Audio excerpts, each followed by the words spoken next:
You are listening to the Park Flyer Podcast, where we discuss our RC adventures.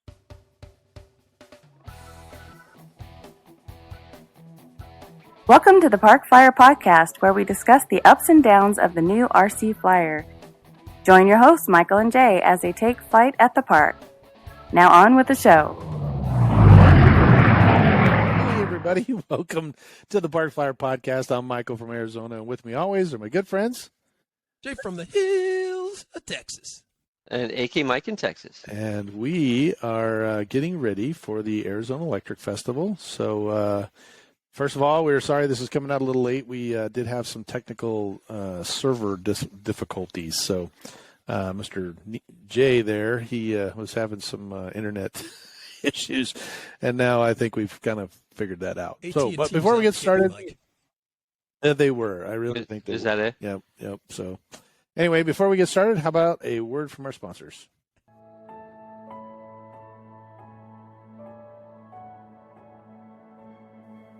"3D Aeroventures, adding fun to the RC hobby, one layer at a time."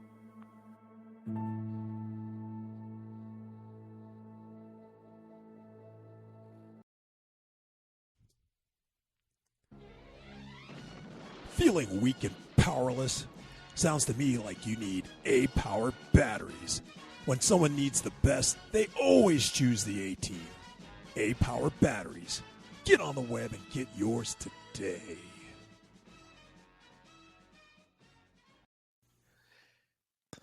And we're back to the Park Flyer Podcast. Welcome, everyone.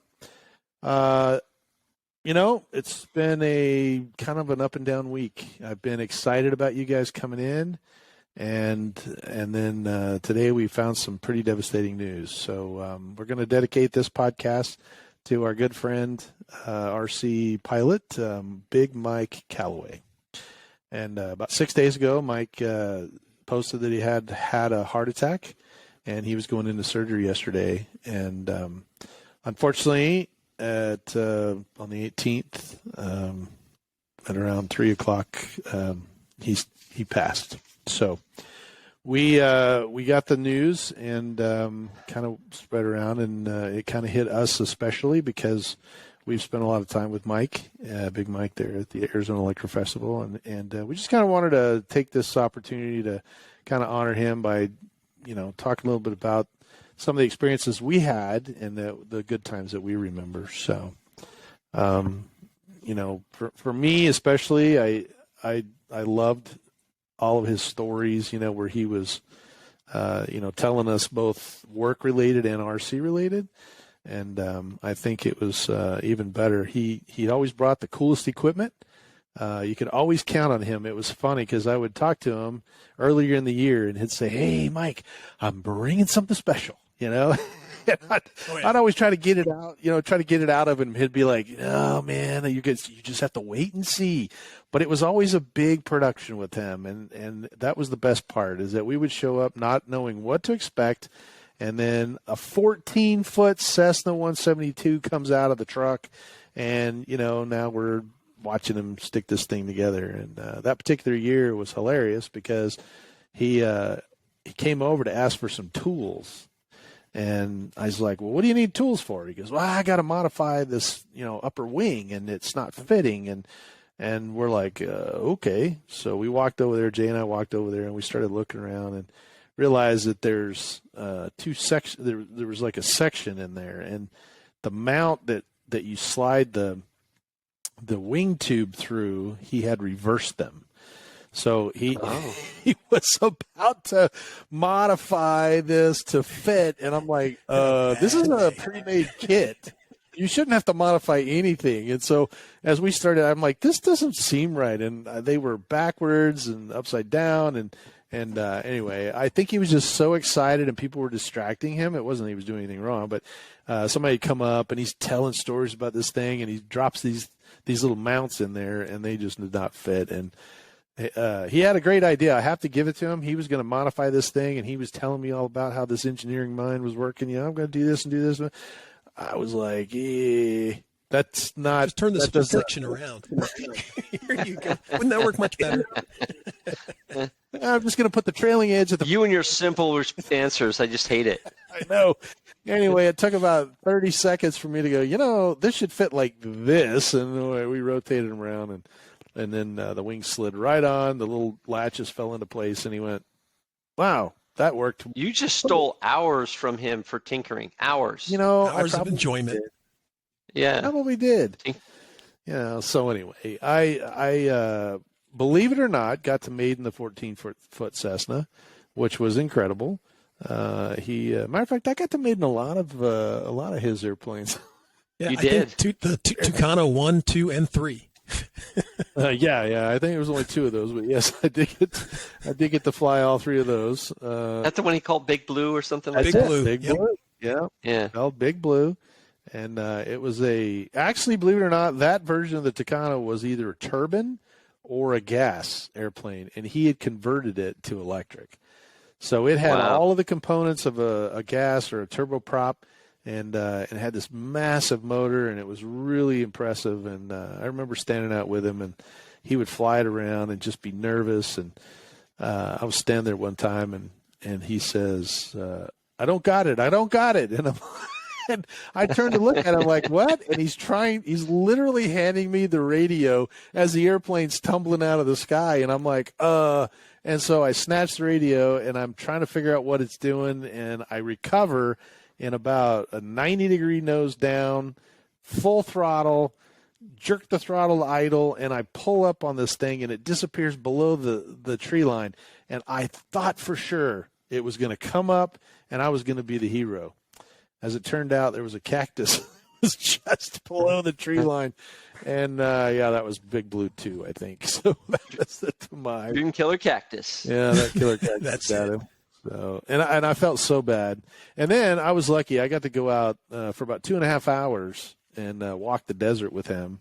And he was in a boot at that time, I think, too. Yep. I remember that, actually, yeah. Chasing a criminal and basically hurt his foot. And he and I are in the truck, and we go out there, and he wanted to turn his radio off, and I'm like, no, don't do that. Don't ever turn your radio off. We'll find it. And, man, we walked out there for hours, 2 hours, and finally I was like, you know what? I'm just going to start doing this grid pattern until I get back to the field. So he came back. I was out there for about another 30 minutes walking, and I got back, and I was like, yeah, man, I don't know where a thing went. And, kudos to him. He was like, all right, well, the desert ate it. Let's go. I got another airplane. Let's get it cranked up and let's go fly it. And I was like, oh, I really feel bad, because that thing had a lot of components in it.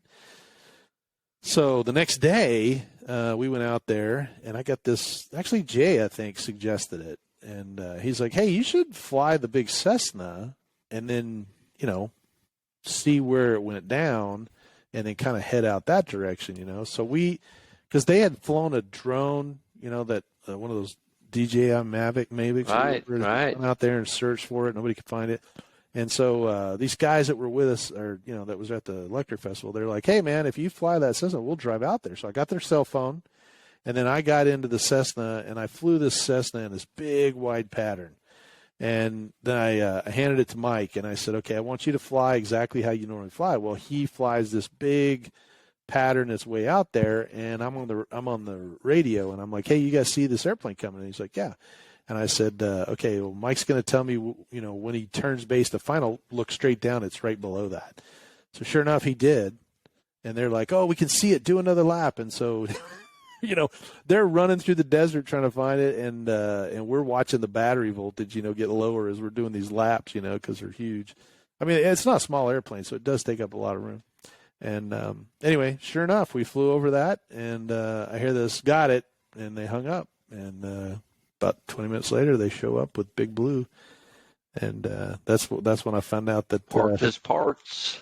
I found out that there was a cactus sitting right there. It was much shorter, but yeah, I just caught it with the wingtip, and it flung it. And had I been about a second sooner, I probably would have pulled it out of there, brought it back, and I'd have been a hero for the day. But anyway, it was a good experience. And, I have to give it up to Big Mike because he took it in stride. I mean, that was a lot of time, energy, and effort, money, and that was number 2.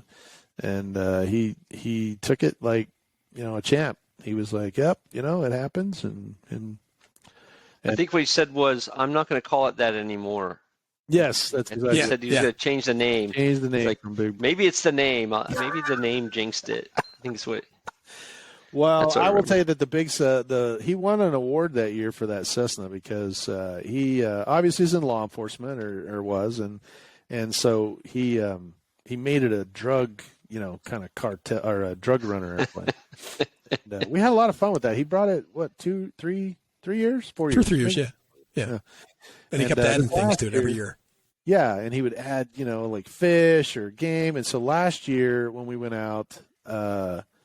And this was the best time because we went to Shannon Gallagher, who's we've had on the podcast before. He's the contest director there, the president of the club that holds the Arizona Electric Festival. And he was looking for demos for the new show. And so I told him, I was like, man, too bad we don't have someone that can fly a jet, and then we could do like a Smuggler's Blues kind of thing. Because what Mike had done is actually put a pod on the bottom of the Cessna that opened up with a flip of the switch, and these dudes come flying out of there and parachute down. So he was transporting human trafficking. It was these drug dealers' cars. He had the best imagination because he could find this stuff, and you're just like, how did you even think of this? And then he modified his plane to do it. He put new wheels on it to make it a little taller so the pod would clear. And so anyway, we walked over there, and Shannon's like, hey, man, I have Smuggler's Blues right on my iPhone. We can play this. And Pat Gagnon has a MiG, that he could fly a cap over it. And so for the noon demo, we pushed this out, and Shannon did this big thing about, hey, man, I think they're scrambling because we got a smuggler, and they're smuggling, contraband. And this airplane is I think it's 14 feet wide, right? It's 14-foot wingspan. Yeah. It is massive. And, we'll have to post some pictures of it, but it is just huge airplane. And Big Mike pushes it right to the, like he thinks that I'm going to taxi down, right? And then take off like a normal airplane. But this is a smuggler's airplane. So as soon as the Smuggler's Blues song comes on, I put full flaps and hammered the throttle, which this thing has massive amounts of power. It runs off of like 2 5 or 6 cell batteries. I mean, it's like a 12-cell battery. This thing literally went across the runway, not down the runway like a normal airplane, but across the runway from where we were standing at the pilot's box straight across. And I pulled it off the ground and just hugged the ground in ground effect and went right over the fence and made the turn. And I literally felt the air get sucked out of around me because Mike just saw his airplane just going, cheese grater through the fence, when I took off, because it was not what he was expecting. And, the song's playing and I'm flying through the cactus and Pat Gagnon's up, kind of doing his thing. And anyway, it was a good time for me. I had a great time. And then, he was giving me pointers about how to come on down the runway, flip this switch, and the guys will drop out. So fortunately, they worked. The first go around, both guys came out, and both parachutes came down. The second time we lost one of them, they didn't pack their chute very well. And human trafficking. It failed to open. Yeah. Human traffickers. So anyway. But the crowd loved it. It was the cocaine or the parachute, one or the other. And I got to get rid of that guy, so. But it was a great time. I loved flying his airplanes. I think one of the other stories for me before I get to the other guys, but he brought what was that jet, the EDF jet?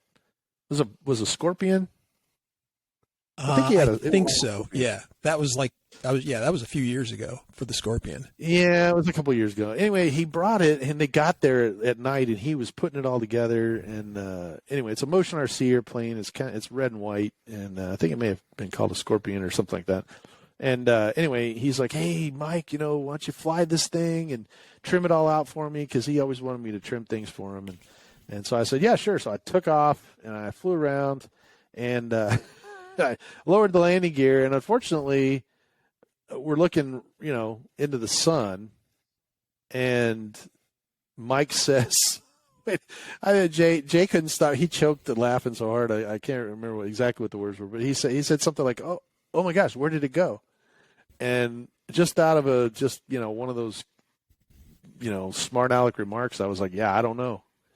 and Mike just saw his little airplane just go. He was like, "What?" It wasn't that I didn't see the airplane, but it was just it disappeared. I mean, I knew where it was. I just kept it going and coming, but the look on his face and just his expression about when I said, "Yeah, I don't," he goes, "Where'd he go?" I was like, "I don't know where it went." It was funny.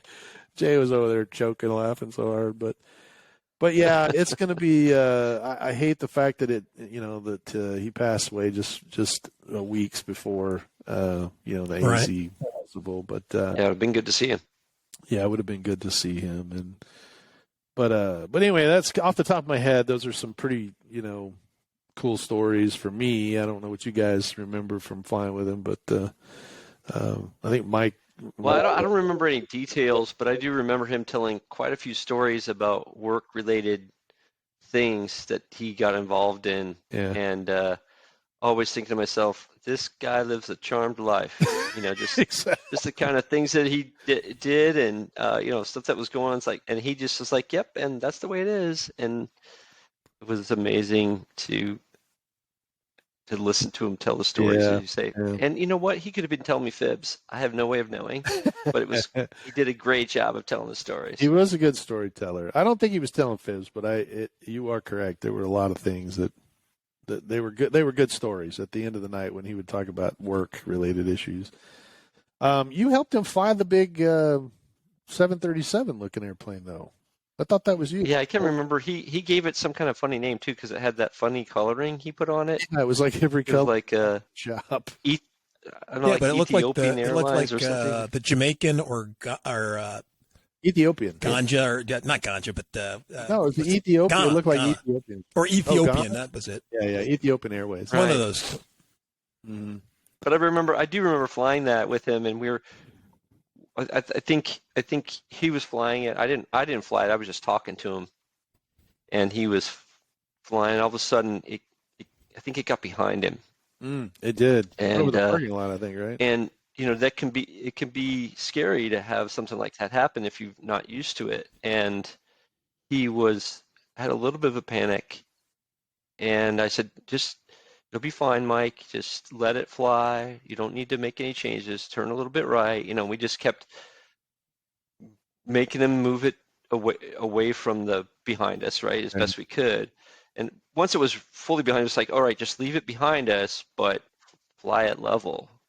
Yeah. And when you get past everything, we can turn and manage. I think he ended up, turning around in his spot so that he I think so, because I walked up just about that time you guys were facing the parking lot, and I'm like, what are y'all looking at? And I look back. Airplane's over the highway over there. I was like, that's the wrong direction there, fellas. So yeah, but he was handling at that point. It's like, okay, you got it, and he's like, okay, it'll be fine. And he ended up going around it and landing it right after that. Yeah, he did a good job. I don't think he wanted to fly the rest of the day though. Yeah, he was pretty nervous. I think he was shaking, but that airplane was cool. It had a sound system on it. Yeah, it did. Yeah, so yeah, there was actually a couple of airplanes of his that had sound systems. They were pretty neat.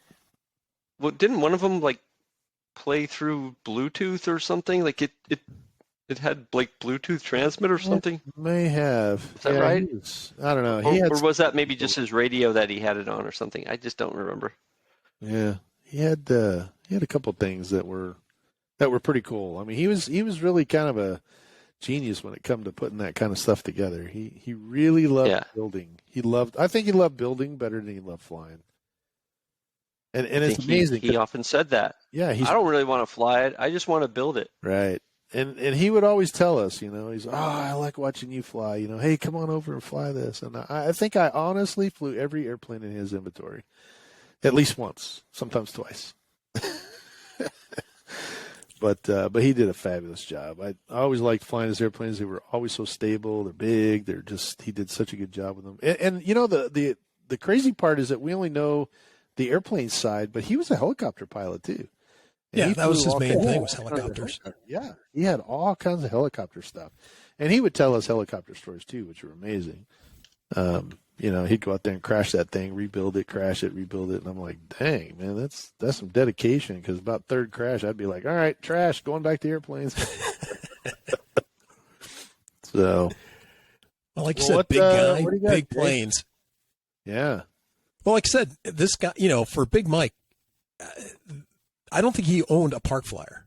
In fact, I think the only time he did anything park flyer size was maybe it was for one of the noontime shows that we were doing, and it was for the it was like the last plane flying. That we were flying the everybody throws up an airplane and the last person Yeah, he had like a slow stick or something. It was that's what it was, the slow. Yeah, it was the combat slow stick, and so you had to cut off the ribbon or whatever. And I remember flying that with him, and at the time, like you said, he had found a slow stick to bring out there, and he was just like, yeah, I just kind of threw this thing together, and and I'm like, well, did you fly it or test it out or do it? Yeah, right now.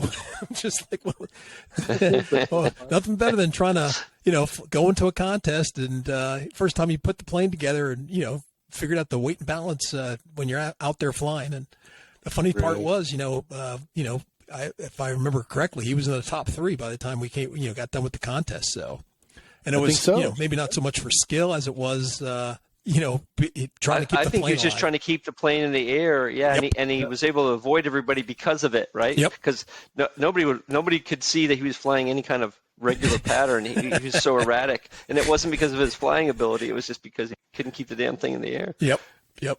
But the big thing is I remember about the guy too is from when we first met him, because he was down in the end, and since he had such big complex planes, you just don't know about people like that when you first you're looking at their stuff, how they're going to be about when you start asking them questions. Some people don't want to answer a lot of questions or whatever, and he just had one of those personalities. He just wanted to talk to you, explain stuff to you. If you were willing to listen, he was willing to talk.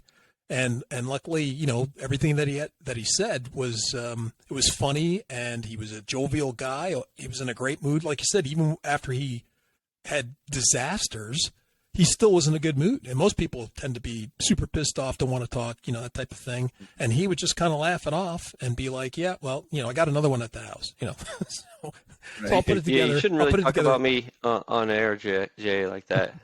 What do you mean?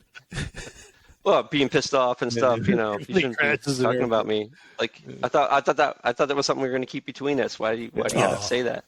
Well, what can I say? I speak the truth, my friend. I can't help it. Yeah. Slips out. Right? But like you said, I loved the Cessna that he had. The part that I liked about that plane was the little small details, like the little pizza boxes, and he had all the junk food boxes. So, folks, just so you understand, we'll see if we can dig up some pics. But he had went out and printed or got made these specialty little boxes, like Twinkie boxes, pizza boxes, different snack food boxes, packages and all that kind of stuff. And he had them made so they could put them all throughout, the airplane. Like, of course, the smuggler's eating junk food as he's flying and just throwing it in the bag. And it was just little details like that that just made, the stuff that he did really whimsical and fun. And, I really appreciated as much detail as he put into the aircraft, he put into the little small things that were just, kind of mundane in the plane, but it added to the whole effect. So if you got half the joy out of building those things and doing the detail they did that he seemed to have when he was talking about them, and that guy was happy all the time because that's all he did all day long. As far as I could tell, is when he wasn't working, he was building on his planes, and like I said, if he was smiling while he was doing it, thinking, yeah, this is going to be great. I think he got at least one award, maybe an award each year. One was for biggest wing, I think, and the other one was for like the detail or whatever. I can't remember what the best model award, whatever. Yep. How could he? It would have been amazing if he hadn't won it because that was a high bar he set. Mm-hmm. Yeah, it really was hard to compete, with that. And I think last year was the first time he showed up with the shark bait, the body in the back of the thing was. That's right. Oh, that's right. I forgot about that. And it was wrapped. It was wrapped. Remember, it And had it's a and he shark had little bait. twine on it or something Yep, for yep. rope or something. Oh my God! I was like, oh Lord! And I think he even wrote on there shark bait. So He it was did. like Yeah. like a red ink or something. It's And like, then, oh my Lord! and because of COVID, he had a whole bunch of toilet paper in the back too. He was smuggling toilet Oh, paper. Hilarious. Oh my gosh, that was hilarious. So who oh was my gosh! who did the night flight with him with the walrus? Because he brought a walrus out there. Did he? I don't remember. It would have been all of us. I mean, I assume we would have all went to the line, and I probably didn't have my tail, Yeah. which is pretty consistent. In fact, I'm just going to declare right now, I'm not bringing my tail. I'll bring the rest of it again, but I'm not bringing the tail. I have a Luckily, spare. Mike still has. Yeah, you have that one I made last time. So Since the move, I don't know. I can't guarantee I can find it, but I still have oh, it. all right. We'll start looking. I I mean, will. because I think I know where it's at. Start right now. start right 'Cause now. we're getting close, so not like Yeah, we we're couldn't getting make close. another one though. We're pretty good at it. So I say we make it no, out of plywood this time. the first year Okay. I think it was one of the first years we did a night fly, and he was out there just really excited about it. And I think the next year he brought a walrus, because that was the year we were playing the game, where the stealth game where you turn it off and on. Anyway, he brought the walrus, and I thought you guys were helping. Maybe it was me, but one of us was helping him, and I remember that he didn't want to fly it at night because he hadn't trimmed it or anything.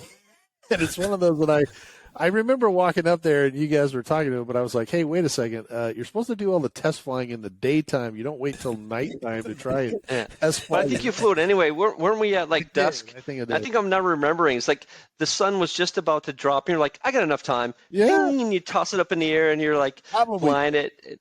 Yeah, that sounds like That was normal. probably good.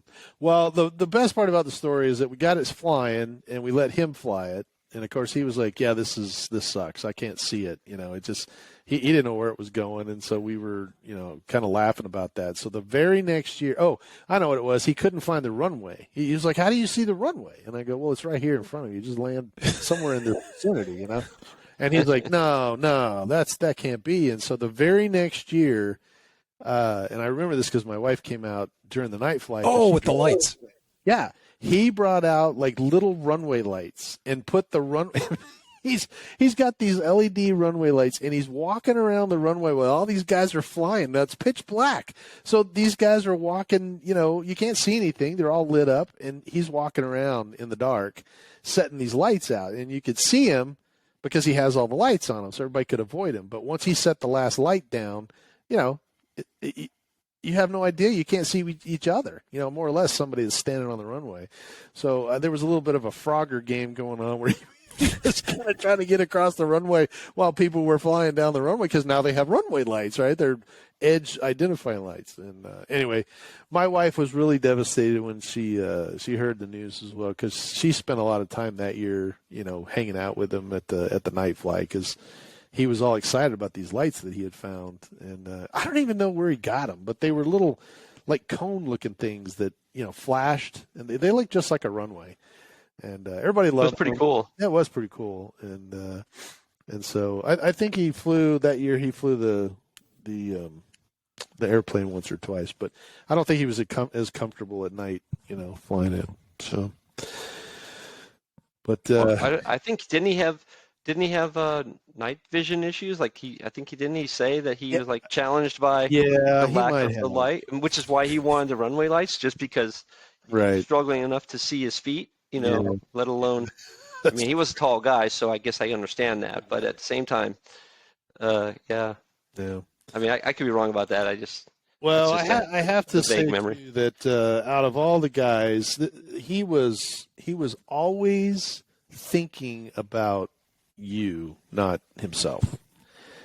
And we were helping him. Jay and I were helping him with something, and it was either an EDF or maybe it was an L39, because I think he got an L39 too, right? And or one of the other jets. Anyway, Jay and I were messing with it. We were sitting over there. It was noon. They were doing the demo, all that stuff. Next thing you know. He comes back with an armful of hot dogs, Yep. You remember that? And he's like, here Yep. you go. Here's a hot dog for you, hot dog for you. And we're like, yeah, we didn't eat hot dog. No, you guys were busy working. But it was the fact that he had thought about us, and that the fact that it was noon and we were working for him, doing something, and he was nice enough to go buy lunch and bring it over to us. So we had hot dogs that year, and normally we camped there, so we actually had lunch ready for us out in the camper. But he was nice enough to do that, and it was always fun. He always thought about it. Smoothies too. He was a smoothie guru, man. He loved smoothies. So it was always fun to be around Big Mike. It's true. We're gonna miss him. Yeah, it's kind of sad.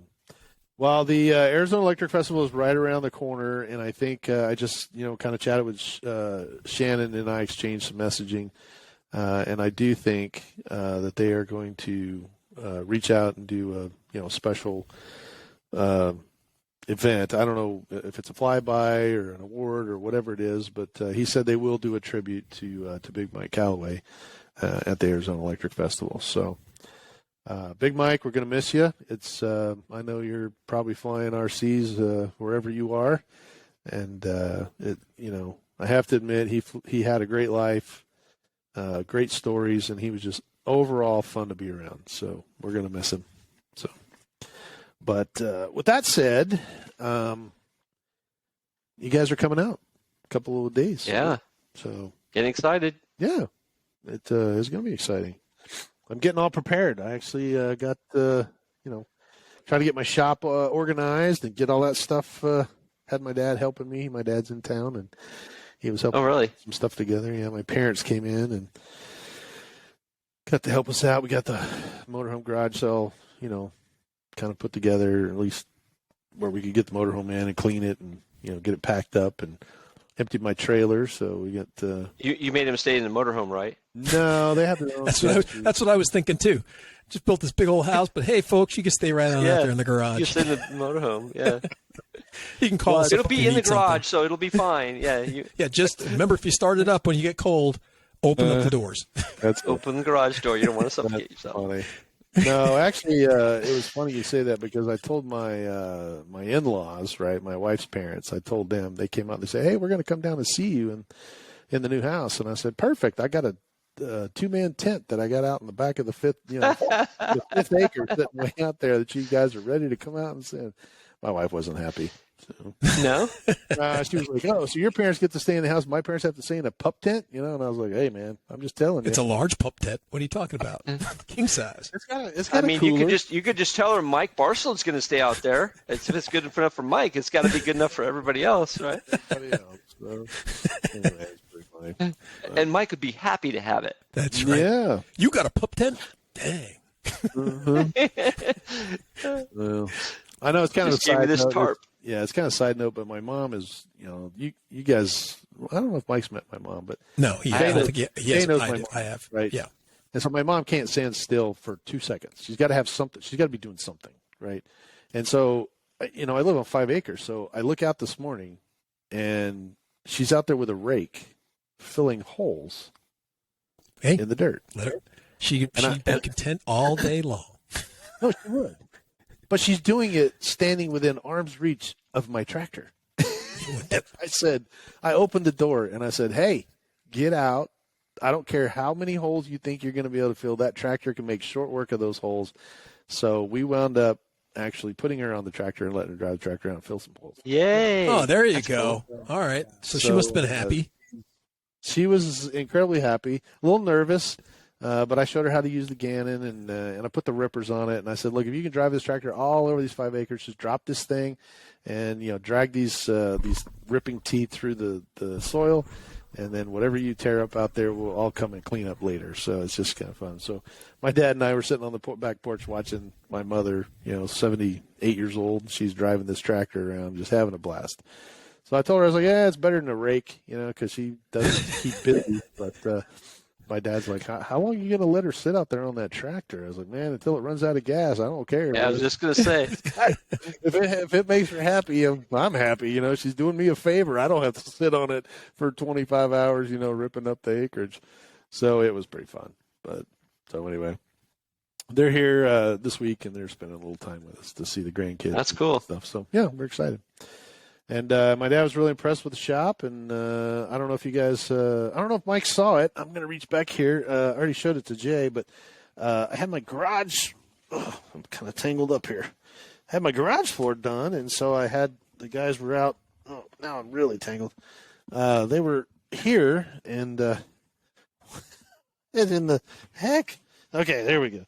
Anyway, I gonna see. I'll grab this one. This is the elevator.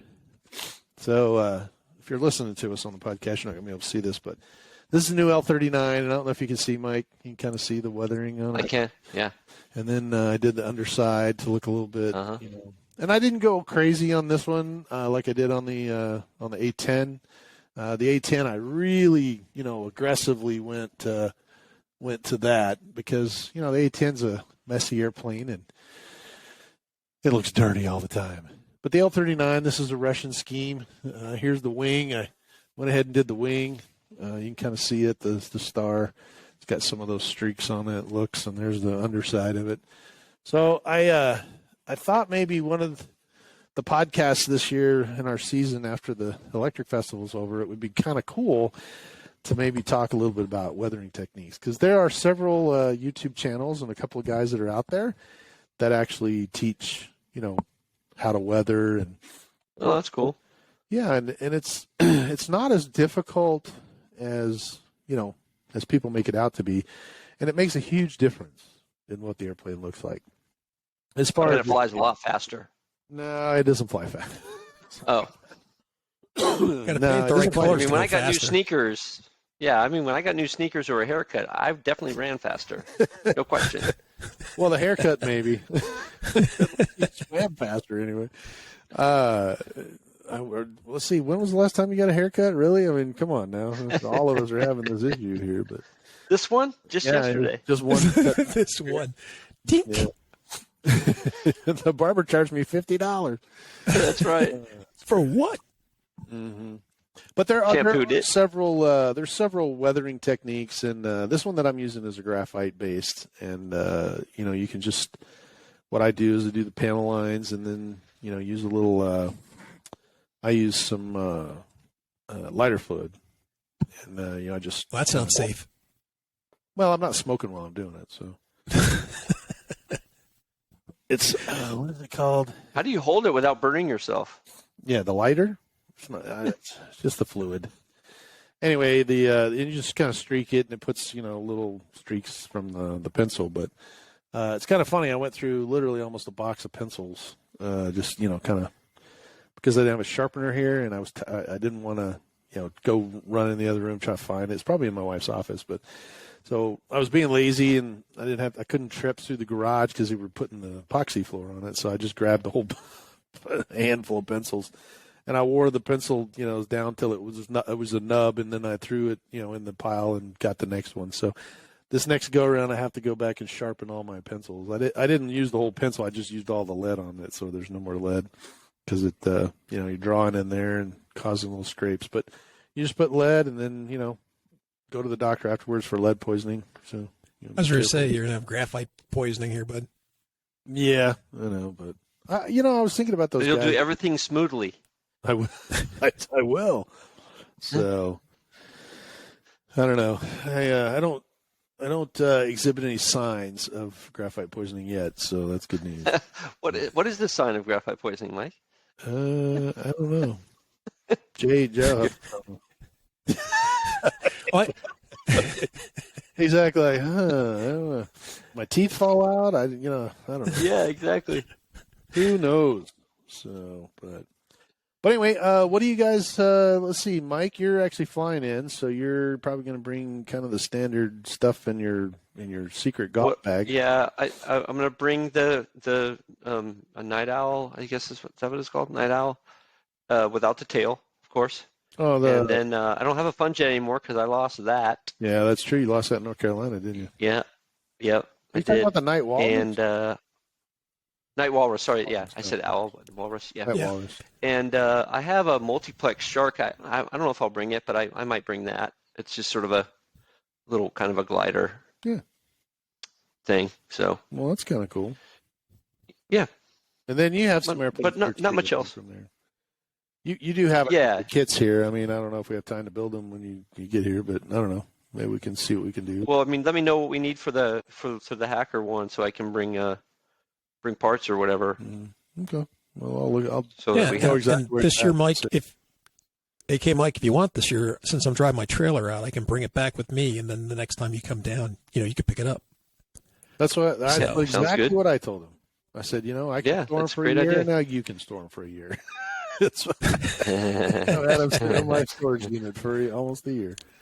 Because it has been. We actually sold some of what we picked up at last year's festival. Yeah. So it's been an actual year. Yep.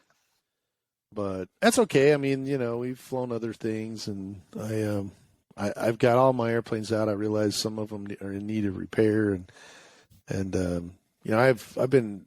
I realized it's very difficult to store my Python, the Pitts Python. It's just big enough. It doesn't fit like on the shelf because the landing gear hangs off one side. I can't put it, long ways on the shelf because the tail hits the wall. I have to stand it up on its nose, and now it's like, where do I put this? So I don't know. You probably can't see it, but hey, there it is, way over there in the corner. See it over there? It's actually hanging on the on the rafter, or on the, what do you call those? The shutters. So there's a workbench over there, and I have it sitting on the workbench at the moment. So, but I tried everywhere to figure out where to put that thing, and I just couldn't. So anyway. Yeah, there's hardly any room there, so I can imagine it must be a challenge. Yeah, it is a challenge. No room. I don't. I ran out of room. What can I say? It's time to build a new shop. I need another. That's right. Yeah. Add-on. You should have made it modular. So she'd go, well, what's this door here for? Oh, for after I fill this up, we could just we bring the other room, back on a trailer and extend it. Yep. Yeah. They get these Actually, 20 feet modulars. My wife said while she was in here, I kind of got everything. It's not quite organized just yet. I still have a couple of things to do, and so I've got stuff sitting on my, that I'm working on, and I got a table over that's got a bunch of crap sitting on it that I need to get off just so I can use the table. And my wife's like, looks like you need a little more room. And I started laughing. I was like, yeah, who would have thought that all this stuff was in my other house? It just was hidden. Like it was under the bed, in the closet, what I mean? Yeah, and Jay would come over, and I'd just be like, yeah, it's probably in that closet, or the closet in the other room, or in the garage, one of the three. And so now it's all I wonder if you'd do me a favor, though. I'd really appreciate if you would figure this out. Before we arrive, before Jay shows up, I'd like to sort of start placing things in the kitchen. Just certain like tools or like a box of stuff, whatever, just like one or two items, like not too many. So you don't want to make her mad at you, but, just start piling things out there. And it's like, oh, what's that? Oh, I'm going to take care of that later, and just sort of make a little pile going. That way when Jay comes in, okay, we're ready to build, and then start in the kitchen. And then I think, that would just be a good way to say hi. Well, I think the good news is you have a spare bedroom, so when my divorce is finalized, I can just come and hang out with you. That's true. I do. It is open for you, Mike. It is available. Yeah. So anyway, she was telling me that when I needed some new room, she's like, it looks like you need a little extra room. She was like, am I going to come home and find a 40-foot trailer or a 40-foot container attached to the back door? Because I have a back door to the shop that goes outside. And she was looking at it. That's a really good idea. I saw her. She measured it, so she knows that a 40-foot container would fit perfectly right behind the shop. And as I opened the door, I could just walk right in. And so she's like, Sure. I better not come back and find that attached to the house. So I was like, no. That's where the pool's going, isn't it? Well, it's close. Yeah, it's going This could be your indoor pool. It could be. So actually, Jay had a good idea. He said I could just bury it and put some stairs right here, and then I could just go down the stairs and be in it. Right, go down. She would into never it. see it, so it wouldn't be that big of a deal. That's right. It's out of sight, out of mind. It could be your basement shooting gallery or something, Yeah, right? that's true. We could do that too. So anyway, it's been kind of fun, but so yeah, it's actually kind of nice. I working on the L39, I was able to kind of open stuff and just say, hey, look, here it is, and put it back. And I got a few more shelves to build and some items, some boxes to unpack.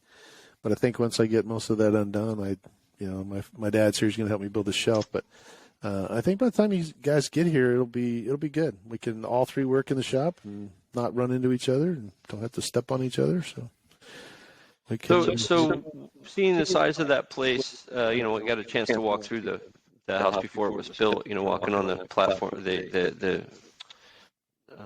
cement floor there. Yeah, and I was thinking, what if you just put a carousel floor here, and that way you could have like all these different things that sort of, you can just spin the carousel. You wouldn't have to go anywhere in the room. You could just be at your work. Everybody has their own workbench. Yeah, right? You get 4 or 5 workbenches around this carousel thing. Yeah. Then you just spin the carousel for whatever you need. That would be neat. Yeah, that's a good idea. Turning it for servos, got to get an engine. Here we go. Jet engines, EDFs, regular motors. Waterproof servos. Oh, there we go. Exactly. I mean, we could step it up and just put Alexa in charge of that, and then you could just say, "Hey Alexa, I need turbine engines." Alexa, I need waterproof servos. Yeah, and it spins around to that. Aisle and 7, and maybe the thing could be like 13 feet tall, and so you'd have this ladder that kind of traveled around the outside of it. That way you're you running low up, on 9-gram servos. Running low on 9-gram servos. Automatically ordered. Yes. Thank you. We have payroll deducted your order. Oh, yeah, exactly. to go to work. And my wife is like, "What is this payroll deduction? Let's go into Alexa." Mike, I'm pretty sure you have engineer friends. I'm pretty sure you have engineer friends that could help you figure that out. Like, I am are they slacking? I mean, why aren't they over there helping you figure this stuff out? Because they feel like they let you down. Staying at arm's length for those guys for the moment. So, yeah, just what I need. Like I said, got to recoup some of his costs. Yes, that's exactly right. So, but I did get some stuff in the mail. I ordered. This is kind of interesting. I ordered these. These are brake gyros. They came from Banana Hobby. They're a company called ASSA gyros. SN? Yeah, brake gyros. So what the brake gyros do, they come in a little package. You can see it right there. It's I think it's a AG63 Pro brake gyro. So normally you have a regular gyro, and then you can actually put a heading hold in that gyro. But what these do is that they're actually, I have electric brakes on the L39, and so normally when you engage the brakes, they engage. One may engage electrically harder than the other, right? So you may get a little bit of wobble when you hit the switch, because unlike air brakes that can pulse, the electric actually start grabbing, and they get harder and harder and harder, right? So it's the amount of electricity that's cool into them. So it goes a little bit, and then they grab, and then it goes more and more and more electricity. That magnet starts, as you start slowing down, it gets harder and harder. So like if you actually come to a stop, you can't move the airplane because the magnets are holding the wheel in. I mean, you could move it, but you'd be dragging it. Well, unfortunately, because the electricity is coming down there at different, pulses, then what this gyro does is it looks at how much electricity is going to each brake, and then it will counteract that with a steering. So it's an anti-lock, and at the same time, it'll keep the nose going. So if this the brakes, direction that it was in, right? If this brakes harder, it's gonna. That's what the gyro's for. That makes sense. So it's going to immediately correct that hold. So when the wheel touches down, that's the linear line it's going to stay on, regardless of how the brakes actuate. And so your brakes could be actuating at different rates, but the heading is going to maintain it because the gyro is going to make sure that wheel turns. All this fancy stuff back in my day, we just threw a brick out the back. You hit a button, the brick would fall down, it would drag, and you'd stop. And sometimes it went to the crowd, and you hit some people. But hey, we laughed it off. You just laughed. You just dusted yourself off, put some pressure on that blood and on the wound, and then you got up. That was more fun. Nowadays, you kids got all these fancy things. We had the stretcher standing by. It was fine. That stretcher, that's right. Look at all the people who went out of business. For the stretcher people went out of business and lost all that money. Look at you create something, put all those people out of work. You put them people out of work. I did. Yeah. So, well, I've actually flown this on the Turbine L39 that Barry has, the little Global Jet Club one, and it works fabulous. I'm really actually shocked at how it works. And it was a fairly reasonable price. So, I got one of those. And then for the wings, this is kind of new. This is a Hacker product. It is called, well, I don't speak German, but basically it's a 16-pin wing adapter. So I don't know if you can see it there, but you can see that it's got 16 pins. And so there's one on one side that goes in the wing, one that goes into the body. They got the pins that are included. There's the pins. It is made by hackermotor.com. And anyway, it's 2 millimeter by 5 millimeter pins, and then you put them together. So on the L39, you put that in your motor? No, you actually put one in the wing, and it runs the lights, the landing gear, the brakes, the ailerons, and the flaps. So all of those no wires. right? All those Right. wires come to the edge, and then they go into this little unit, which now just barely sticks out. And then when you push the wing in, they can connect. Now, some of the airplanes, when you push the wings in, they'll actually work. But on this L39, it's got landing gear doors, and the gear has to be down to push the wing together. So I can't make it where it matches wing to wing. I have to actually have one that pulls out so I can connect it, drop the gear, then push the wings together. So anyway, we're going to give it a try. It's not a new product, but it's a product that I found because I was doing research on, how do I do this? Do I make 5 different, connectors? They have this product called Quick Connect, and it's a quick click, and there's 8 of them, and so or you can get 6 of them. The most you can get is 12 because you can get 2 rows of 6. And then the problem is that I have 16 wires that are coming out of that, just that one wing, and, for lights, brakes, all that kind of good stuff. And so I'm missing 2. I would have to do 2 separate, quick clicks. And this one allows me to do it all in one, so I can just push it together and then drop the gear, push it in. Cool. So when I get it installed and see how it works, we can do a review on that later this year. But other than that, it's been a good build. I have all those new products in, and thought I had one more item that came in, but maybe not. Can't remember. I'm sure there's an Amazon box around there, laying around there somewhere. So it's probably yeah. it's probably a foldable night walrus tail, right? Probably so. I like that. The good news for you, Mike, is that where did I put it? I actually, you know what? It's on the other side of the shop. I actually found the fan fold, the blue core foam. So if we have to make a tail this year, you don't have to make it out of that thick. Actually, that stuff was nice and stiff, which helped it. It was nice. I don't think we supported it, Jay. Didn't we just do it straight? I think so. No, I think no. Or I we don't threw think we something. I think did. we threw a dowel in there. Yeah, we did. I don't think we put anything in it. If we did, we just taped it on the bottom. Because I don't remember. Maybe we did dig a channel out, a little bit of a channel, and put some. But it wasn't like a big piece of fiber. It was small. No. It was like something. I mean, quite literally. I think we grabbed some scrap piece of wood or a dowel like or a whatever we had. Yeah. Yeah. I don't remember. We'll have to look. We didn't get too technical with it. Yeah, we didn't. We just did Yeah, what we worked. didn't use the finest carbon created by 15 Germans in a secret lab in the Alps.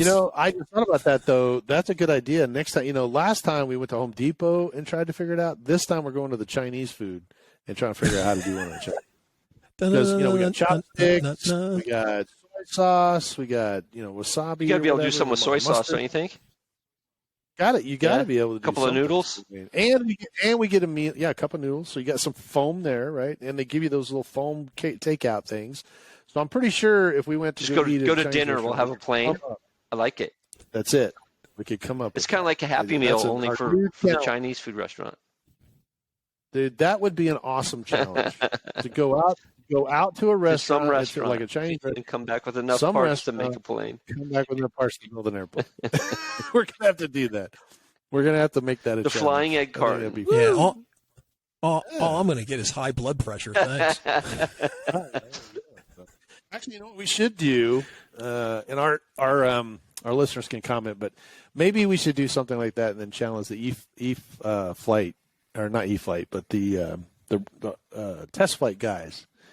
That'd be kind of funny. And the Park Flyer podcast guys are, challenging you guys to do a fast food, Plain foam build. airplane deal, plain build from fast food containers. Because come on, you guys would. I guarantee you, those guys would come up with something amazing. They made a toilet fly, for crying out loud. So. Well, they made a pizza anyway, box fly, so that's worked, right? Yes, and that is true. And you know what? And that is a fast food restaurant. So if you went to a pizza place and you got a pizza box, not very original because it's been done before, but hey, you could be the winner because Jay, you had that roundy looking plane that you used to fly. Oh yeah, you could make that out of a ton of different things. Yeah, is that the pink one with the smiley face? I think it did have a smiley face, but I think it was a round plane. It was definitely fan fold. I thought it was a Corplast. Oh, no, but it was fan fold, wasn't it? I thought it was Corplast, but it was a blue fan fold, and it was painted. Orange or yellow or something. Yeah, right. Yep. You know why I know that? Because that sat in my house for almost 5 years. But he's not bitter. Where is it now? Yeah, really. Obviously, he doesn't hold a grudge.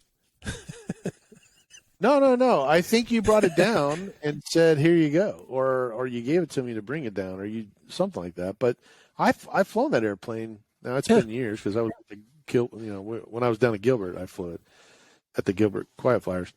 But I remember flying that thing. That's kind of like a good challenge would be something like a cardboard challenge. Making a plane out of cardboard.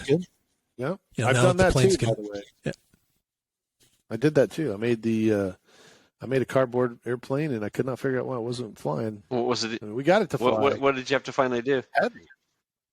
Well, I would have been better had I used a way bigger motor. Oh, because the cardboard was so freaking heavy. Yeah, that's a thing you got to keep. I tried everything. I tried the Dollar Tree foam. I went to a cardboard because I was thinking it was what they call those, Jay? The stealth fighters. Yeah. And actually, that was a great design. Oh yeah, I think I still have one or two, maybe, or at least I don't know. Somewhere I don't know where all my Blue Core foam stuff went.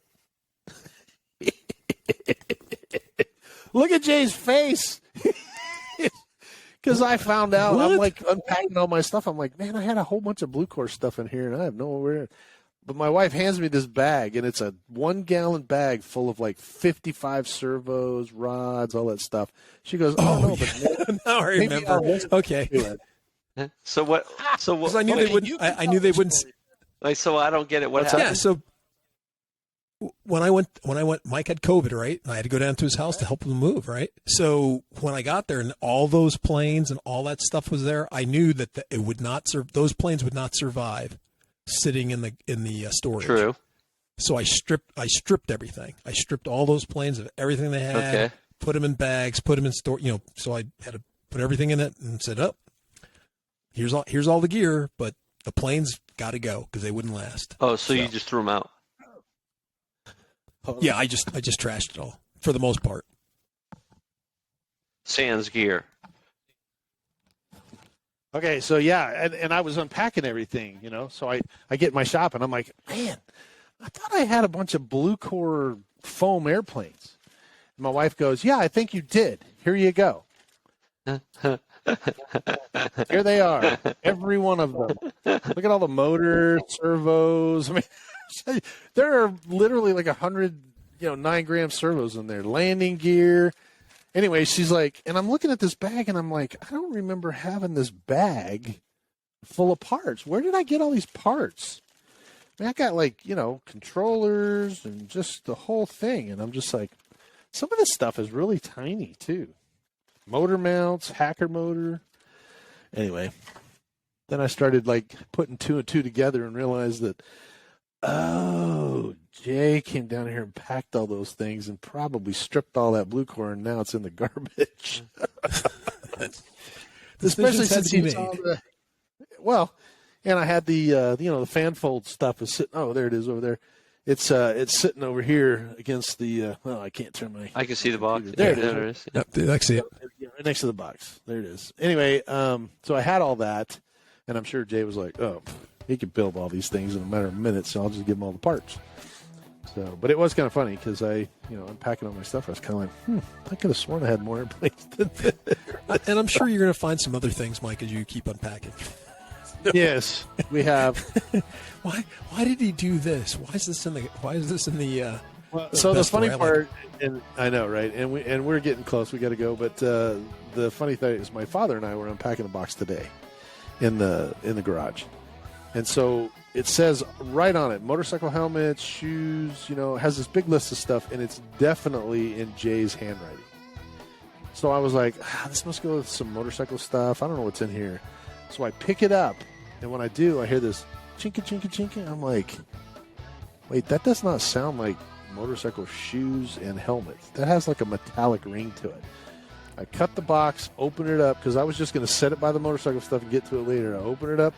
It's all my map gas, the these containers of propane, and I'm like, that looks nothing like what's on the outside of the box, Jay. Thank you very much. You know what that means? You know what that means? That means that was a box that he helped you move the last time that held your motorcycle gear in it, and he wrote that on there.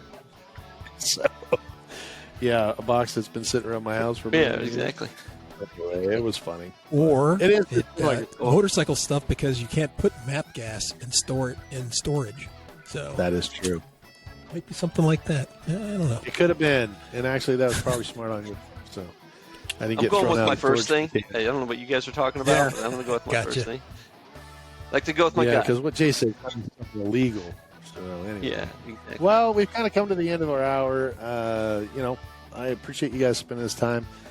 Please, if you have a chance, Facebook page, go to Mike Calloway's page and share your thoughts, or give us an email at the parkflyerpodcast at gmail.com, and let us know. It was always fun to be around him. We're going to miss him, but we're looking forward to the tribute at the Electric Festival. I know it'll be fantastic. So, guys, getting ready. I mean, it's right around the corner. Right around the corner. We're looking at a few weeks. So I'm excited. Well, I re-registered my my trailer. I cleaned my trailer.